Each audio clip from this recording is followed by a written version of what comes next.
सोबोदेरो ॻोठ कमाल फ़कीर लाशारी जो रहाको मिस्किन फ़कीर बानो लाशारी खां सोबोदेरो अची रहियो हो त संदसि खे बेरहम फोरू शहाणनि जे स्कूल खां सीडी मोटरसाइकिल ऐं रोक 35,000 रक़म फुरे विया। मज़ाहिमत ते अख में फायर हणी फरार थी वियो, जंहिं नतीजे में ग़रीब रोड ते तड़पंदो रहियो।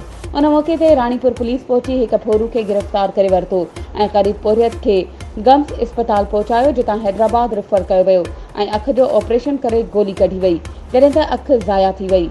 होॾां मिस्किन पोरियत बानो लाशारी ऐं संदसि वारसन SHO Ranipur, SSP Khairpur, DIG सक्कर, IG सिंध ऐं वज़ीर आला सिंध खे अपील कई आहे त हुन मिस्किन जी मदद करे इंसाफ़ कयो वञे।